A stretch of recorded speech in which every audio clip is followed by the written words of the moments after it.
Welcome, everyone, and thank you for joining us for today's Pride Network conversation, The Power of Proximity. We will be talking about the relationships that open the doors for all of us in real estate. So when we started planning Pride Month and the programming surrounded it, one thing really became clear, and that was that some of the most important moments for all of us and moments in our career don't happen because we worked harder than everyone else, but ultimately because of proximity, right? Who we talked to, the rooms we entered, the people we surround ourselves with, the mentors that we have, etc. So today's conversation is really not about the networking piece. It's about growth, belonging, access, and it's about the people who have helped us become who we are. So before we jump into our dialogue and conversation today, I am so excited to introduce briefly my guests. So I am joined here today by Jessica Nieto, a Los Angeles realtor, entrepreneur, connector, and founder of We Connect. So we can't wait to hear a little bit more of that later today. A community. So We Connect is a community built around creating meaningful relationships, collaboration, and opportunity. Welcome, Jessica. We're super excited to have you. Happy Pride. Happy to be Happy here. Pride. We also have Gogo Bethke, internationally recognized entrepreneur, speaker, mentor, and business builder whose real estate organization spans all 50 states and multiple countries. Thanks for joining us today, Gogo. Thank you so much for having me. Excellent. And then joining us from nice and toasty Scottsdale, Arizona, we have Brian McAneney, realtor, relationship builder, and member of the USA Triathlon DEIA committee, where he helps foster more inclusive leadership and community experience within the sports. Yes. Let's jump in. Yes. All right, cool. So Jessica, we're going to start with you. She's like, oh man, hot seat to start. Yeah. I'm ready, except you didn't introduce yourself, Amanda. Who are you for everyone? I guess I should probably do that, right? So my name is Amanda Miller. I am also a realtor based out of Central California, and I am your president chair of the Pride Network with OneEXP. Thanks for the reminder. I was far more excited about the three of you. Glad to be here with you.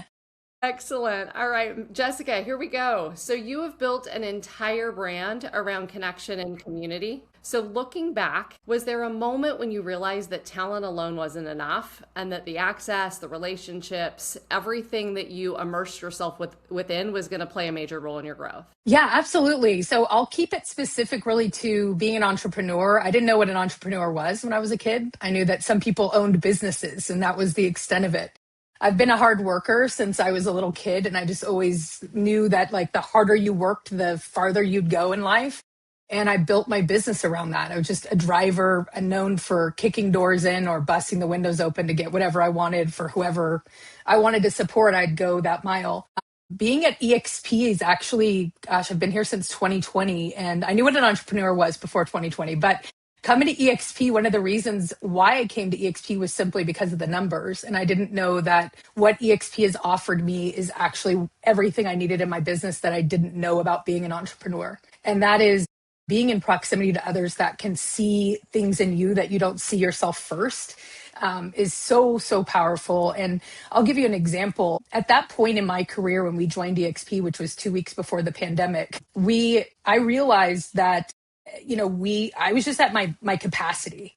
And I think many agents that have either, successfully retired or become more successful at attraction at EXP that have been in attraction have at one point has spoken on a stage about burnout, right? And I was at a point, Gogo's like, yes. Mm-hmm. Right. 100%. And I actually heard Tina call. Yeah, I heard Tina call at a Brent Gove event. It was like right after we were able to go to events. And I heard Tina call speaking on stage about how she was totally burned out from listings and what she was doing to fix that. And it was the first real big real estate event that I'd ever been to. And it was powerful because there I could actually hear another producer, a peer of mine.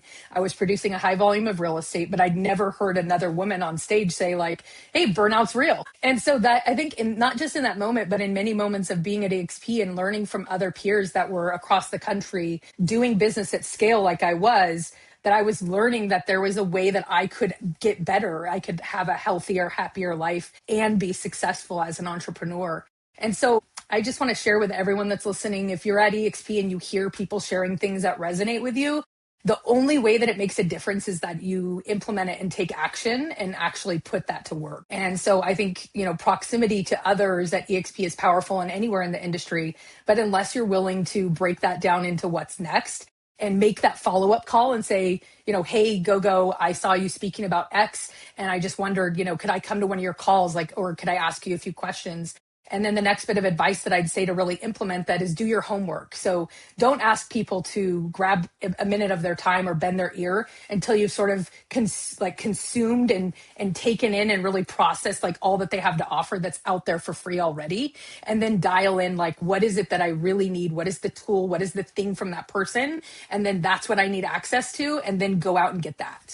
I absolutely love that. I think what's obviously you said a lot in there, but what grabbed me more than anything is the fact that you hit on proximity in so many different places, right? So it wasn't just about sitting next to someone and learning something, but proximity itself created validation in your own feelings, right? Sure. Validation that what you were feeling and what you were experiencing was real. So simply being willing to step into rooms, be near people and next to people, and then listening, fantastic. Gogo. This next one's for you. So your story is proof that where we start does not necessarily determine where we finish. I think that's probably a story well written by you. So when you think about your journey from arriving to the United States with very little, building multiple businesses and communities around the world, how much of that transformation came from getting into rooms you initially may have felt unqualified or nervous to be in? Or did you ever even feel that? Was she just like, I'm Ripper, and I always felt welcome and ready? To be honest with you, I'll be brutally honest with you guys. I think when God was giving out that, I don't know if that's a muscle in your brain, where you're supposed to care what people think about you. I don't think I stood in line when God was giving that out. So I don't care what other people think. I care how I feel in the room. If I don't feel good in the room, I'm just not going to go again. But I'm a huge people person. I believe that everything we have, the next commission and the next opportunity, being a speaking engagement or a podcast or a mastermind that you get invited to, the opportunity is in the hands of another person. So as long as you are good to everyone, right? And you have amazing relationships. Like I'll go to an EXP event and I walk in the room and I hug everybody. Like there's not one person in the company that I have beef with, right? And that's how I like to do life. Right? I'm always brutally honest. So we always know where we stand with each other. I literally impossible for me to lie. I cannot. Even my mom, we had a graduation party over the weekend and my mom is like, your face was really talking. And I was like, I know I can't. Like my thoughts just like get printed on my face. And if I can somehow manage to hold it in, right? And so I've never been afraid of entering the room. I will, just as, Jessica said, like she will kick in the door. Like I didn't get invited. I'll just invite myself. Like if I want to be in the room, like, I'll just show up and walk right in. Like don't make eye contact and walk right in, right? So that's never been an issue to me. I feel like opportunities, yes, come from other humans, but you also kind of have to meet them halfway. Like, you have to go to the events and you have to go put yourself out there so they know that you exist. So when they have a mastermind, they can invite you to it. When they have a weekend with ladies only in real estate, then they think of you to invite you to it. You are an option.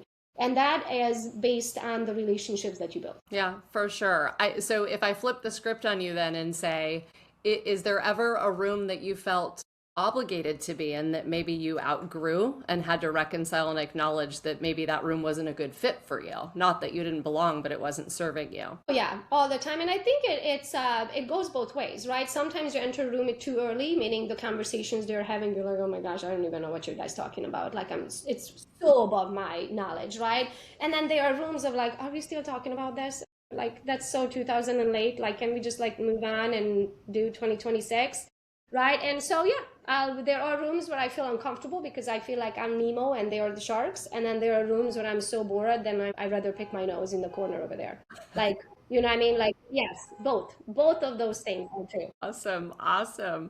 So Brian, I kind of want to bring you into this also. So you've spent much of your professional life building trust, relationships, and experiences for other people, right? So right. Creating opportunities for others. So you're actually providing that space of proximal learning, education, and comfortability for others. When you look back, what relationship or experience taught you most about the power of proximity? Yeah, so I come from, I'm in a kind of the second stage of my career, right?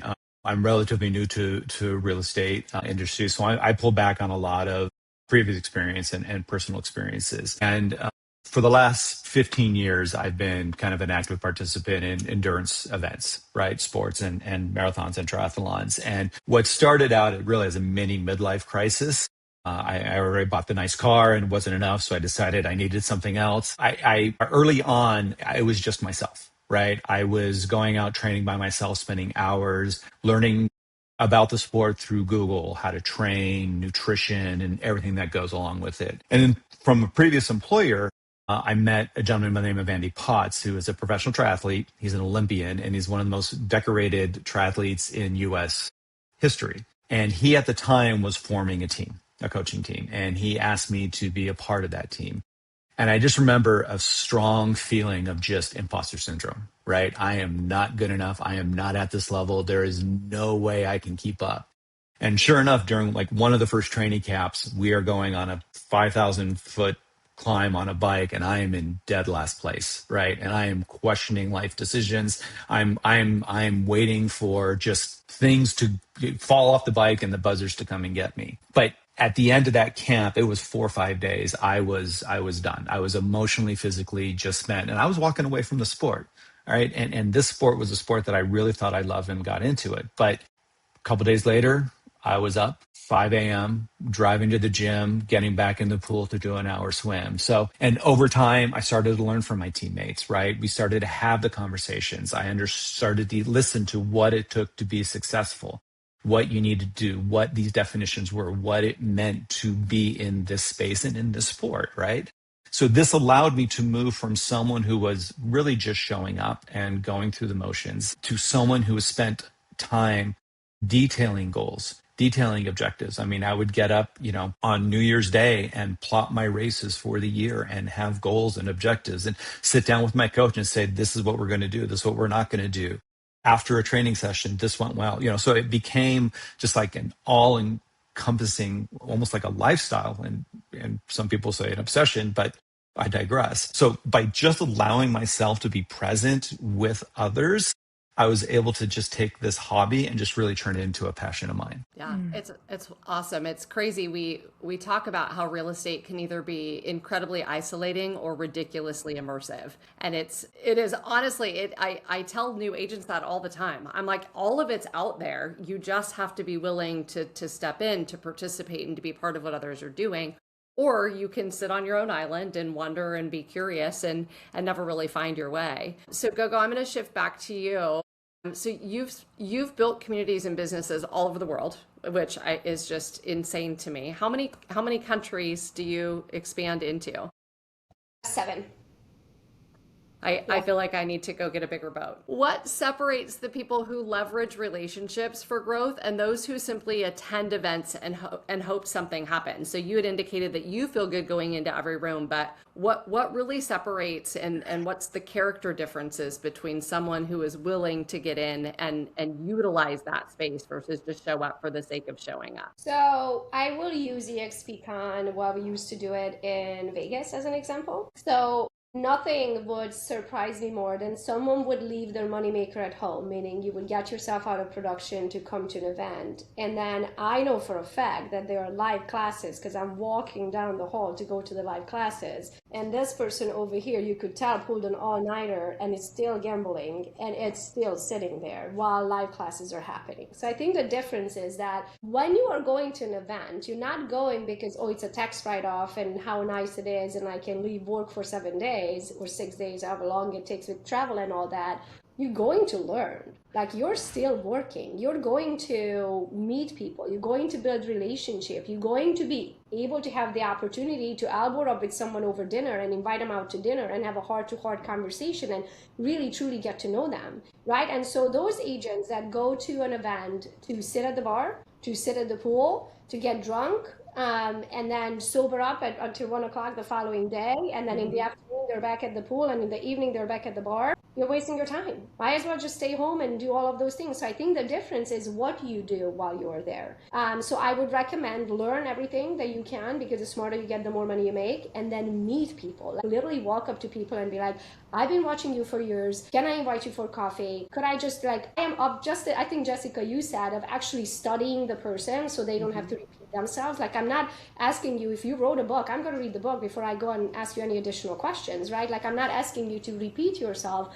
Like, if I ask for that personal time, then I already put in my time of research. Like, I know everything that is publicly out there about you. I just want that personal relationship with you. So I think it's huge of how you spend the time when you go to events. And then most importantly, after you go home, what you're going to do about what you learned at the event. Are you going to do something about it? Or are you going to be like, well, that's a great idea, I should do it one day. Like, you'll see me at an event, I'm on my phone all the time.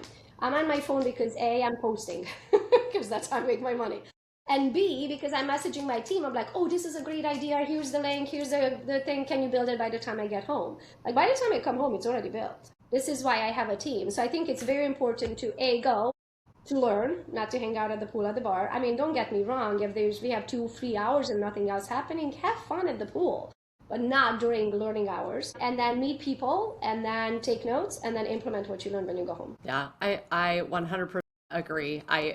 We see both sides, right? I saw Jessica doing the little clap. I'm like, wow. So similar on that same train of thought. So Jessica, in your experience, what do people misunderstand about the opportunity to connect? So is it possible to be surrounded by people and still be disconnected from an opportunity? I mean, I think Gogo just answered that, and we probably all agree. But again, where do you think the differences fall in human beings? I think it goes back to what Gogo and I both stated, and Brian too, is like the implementation of what you learn. But one point I want to make that's really important is that our power is our presence. It's not just what we know. It's like what we're willing to unlearn. It's what we're willing to relearn. It's what we're like the limiting beliefs that we all have about something, that we're willing to face them and challenge them and question them, because the only way that a human being changes their mind is by changing their own mind. Like, no one is going to change our mind.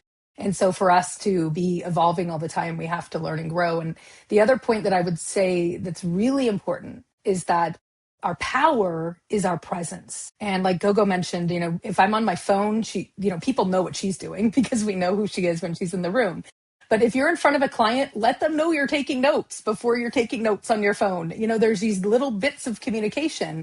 And in this technology advanced, like quickly moving, evolving world, communication, in my opinion, is no longer a soft skill. Correct. It is literally the framework, like strategic communication. It takes deliberate practice, emotional intelligence, and that skill, it like turns into proximity of connection. And if you feel like you are not, like, I'll give you a short story. Is when I joined EXP and then learning about One EXP, the reason why I got involved is because there were a lot of people talking about a lot of things that I didn't feel I could clearly articulate well. They were things that I was passionate about, but things that I didn't really quite know how to articulate them to others, and how to, if you handed me a microphone, I don't know what I'm talking about. I don't have anything good to share. So for me, that was a challenge, like, get around these people that are talking about it until you're the person that people are asking the question to. And the reason why I've built a good reputation at EXP is because I do what I say. These are very simple things. And I know everyone wants to come and say, give me the playbook of all the magic. And the challenge for providing that playbook is that people sometimes don't want to acknowledge and recognize that some things are a long game. Like, some things can happen quickly and instantly. You can learn how to work with investors, go write some cash offers and get some flow of commissions going. Yes, that is true. But in order for you to be confident to actually negotiate the deal and feel comfortable bringing it to the finish line, you need to understand how to communicate and effectively negotiate. So it's a longer game, but the truth is it's very simple. Do what you say you're going to do. Follow through after events. If you say you're going to follow up and set a coffee date, do it before you leave. Do it before you leave the room. And if you feel like you can't communicate effectively, or the way in which it would make you feel really confident in any room at any time, with no notice, with no questions in advance, just like, tell me what you think, tell me what you feel, then practice it. And doing those two things will get you really far. Yeah, for sure. I 100%. It's crazy when I think about individuals and belonging and feeling comfortable and feeling safe. It's amazing what can happen when you let down your guard a little bit, right? And say, I deserve to be in this space. I deserve to be acknowledged in this space, right? I love to say to your point, Amanda, is like, want for yourself what you would want others to want for you. Right. Like, do you want it for yourself too? Right. And it's not always about being invited into the room, because sometimes you have to qualify to be in the room. And that's just the truth. Like, if you're not yet in some of the rooms that you feel like you're uninvited to, the game is to earn your way into the room. And that's sometimes, related to production, et cetera.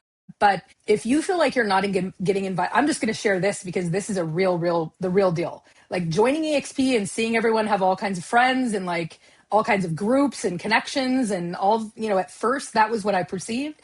I'm like, I don't know where I want to go with this. And I quickly learned that the easiest way, and this is through public speaking for me, which I was terrible at in the beginning, and I'm still learning to be better. But what I learned is that if I'm really loud about who I am, what I care about, what's exciting to me, and what I want to learn about, people come to me and ask me to join those rooms. But also creating those rooms and inviting people to them is where you're going to have the most fun, right?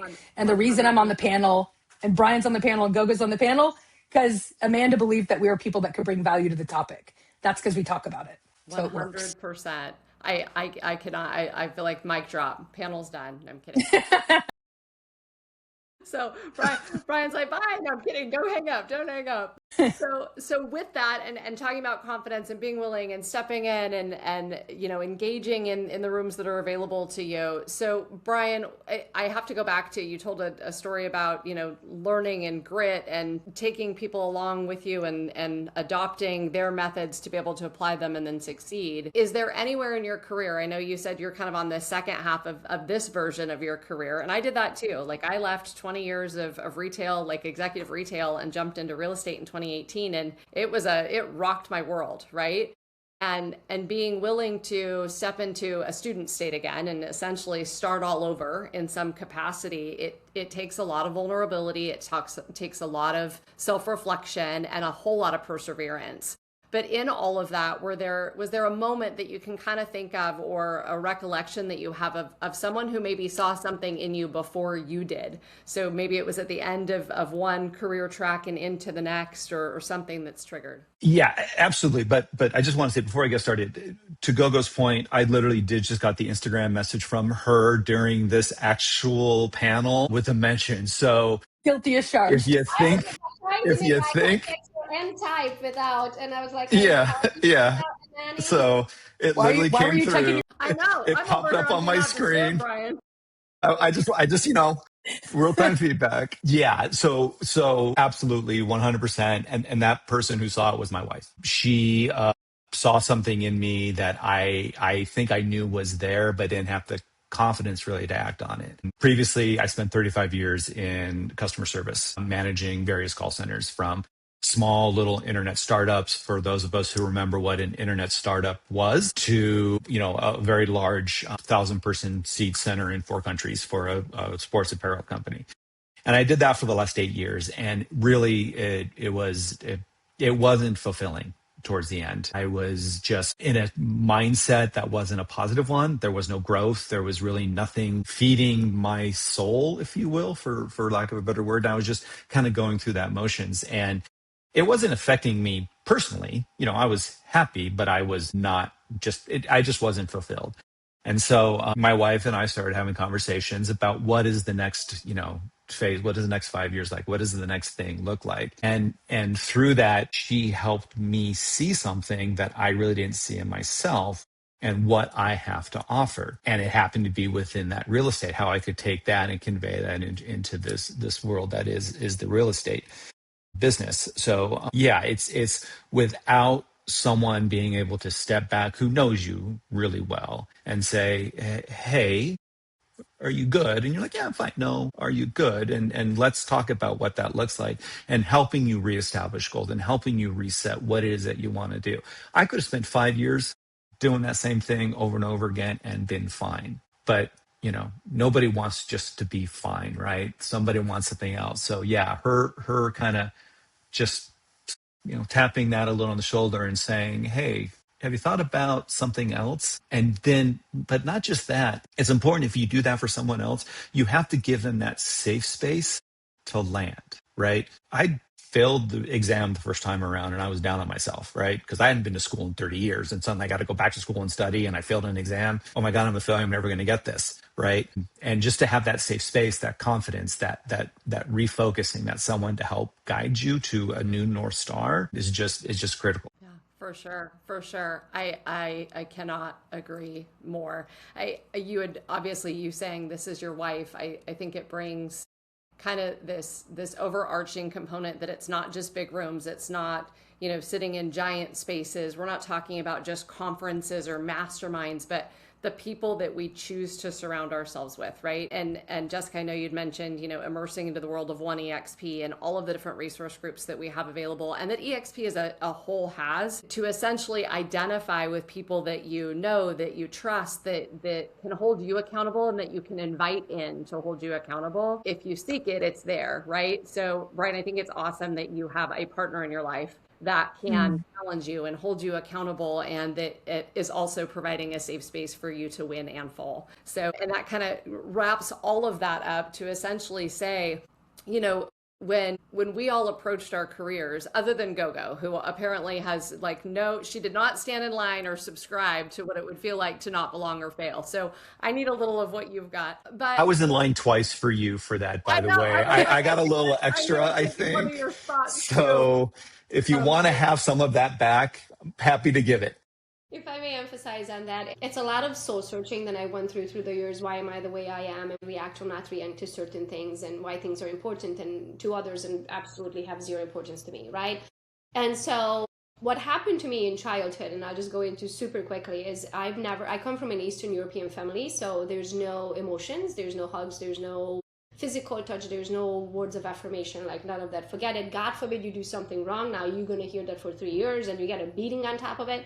So I needed that. I needed to know that they're proud of me. I needed to know that they love me. I needed that security. So because of that, I always achieved, because I thought, if I achieve this, that's when they're going to tell me they love me. And that's what they're going to tell me they're proud of me. And it just never happened. So what I learned through the years is that the only love for me that I can control is the love for myself.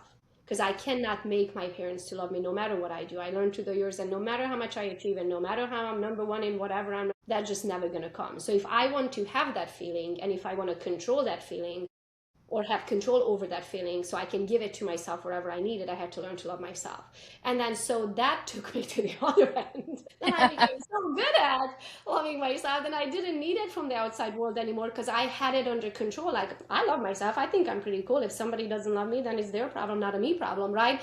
And so that kind of took away that need of wanting to fit in, because I learned to just love and accept myself out of necessity. Now, I wouldn't recommend that childhood to anyone, but that's what came out of it, right? And I remember going to a Tony Robbins event, and this sentence I'll never forget. He said that if you are holding something against someone that they did to you, you also, it literally gives me the chills because I feel it every time, you also have to give them credit for what you became of it.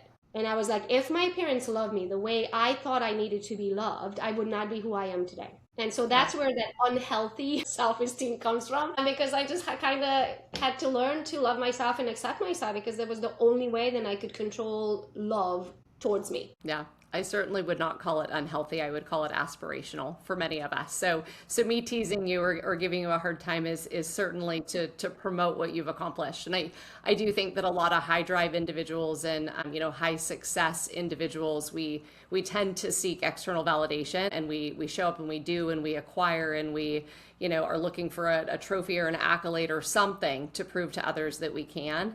And when you do find a space where you feel safe just being you, and whether that's, through the people that you've aligned with and the communities that you've surrounded yourself with, whether that's an incredible partner, and one human that keeps you going, or Gogo, it sounds like you've done so much work from the inside out that you feel so safe with yourself.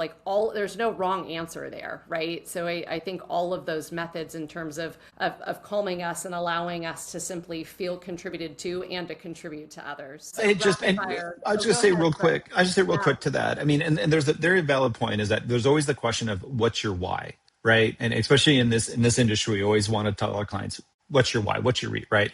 But for us, we have to find our why. And if our why is for someone else, right? And Gogo grew up in a very strict Roman Catholic household, so understood. I see you, right? But if your why is for the accolades of someone else, if your why is for something monetary, something physical, something that you lose that focus after a while, because then you can just replace it.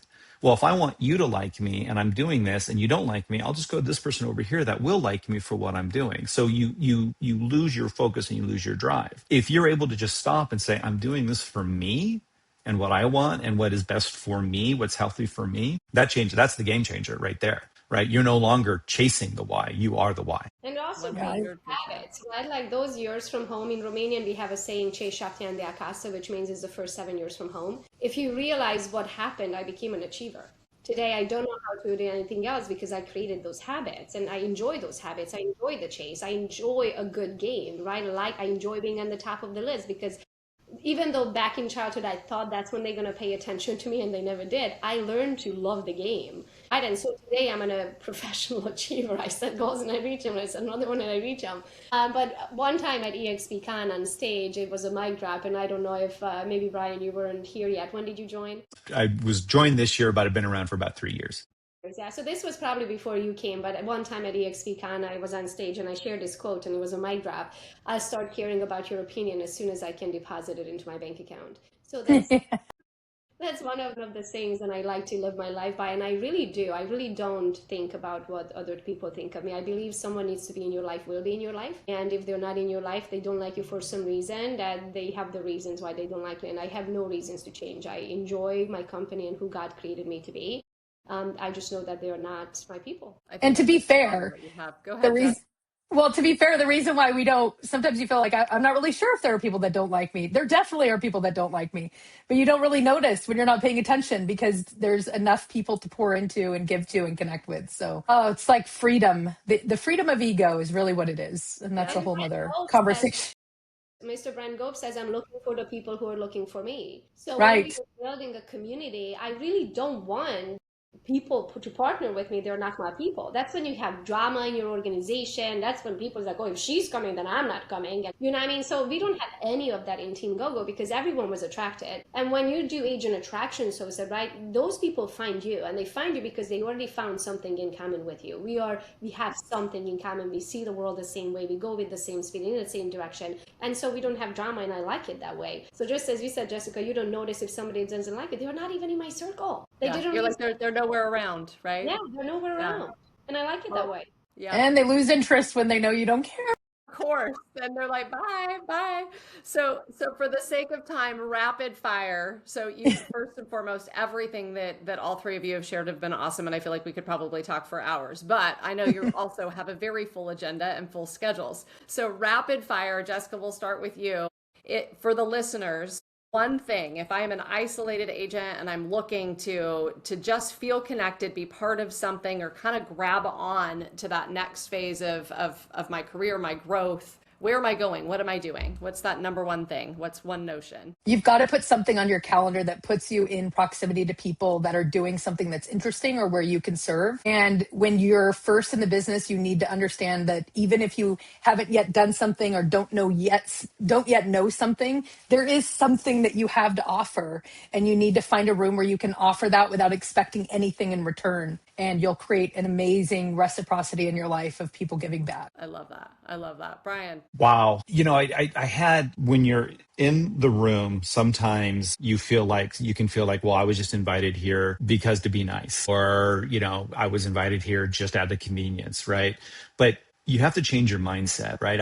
I've been in rooms where I was overwhelmed, right? I felt there was a lot of smart people in there, bigger, better, smarter than me. But once you realize that you're in that room for a reason, you've been placed in that room for a reason, right? Once you do that, then you will have your voice. You will have the ability to share that voice, and you will slowly gain that confidence. And if you just sit back and be the wallflower and listen, you won't be invited back into that room, right? So don't be afraid. Don't assume that you're there because someone thought it would be I'll just invite them who, just get it over with. No, you're there for a reason. You have a voice and people do want to hear it. And guess what? They may not agree with you, and that's cool. And that's fine.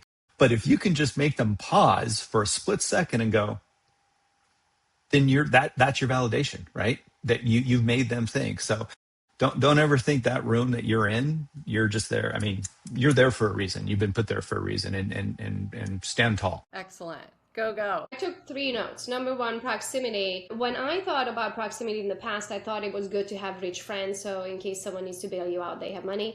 I remember the very first time I sat across my real estate idol, and this guy had a billboard on about every 8 feet on I-95 up in Michigan, right? And I was like, when I invited out for lunch, I'm like, oh my gosh, like I get to go to lunch with him. And I thought he was all that in a bag of chips, right? And he is, by all means, he is. He's the number 1 team in the state, number 11 in the nation. He is a big name in real estate. But what happened when I sat across the table from him, I realized that he has one brain, 2 ears, one mouth, 2 hands. He chews his food funny. Sometimes he didn't pronounce his words, like he became a human. So what proximity does when you're in a physical presence of someone, it removes the distance. You're not idolizing that person anymore because they just became you. Like you are literally sitting across this table from a table with that same person.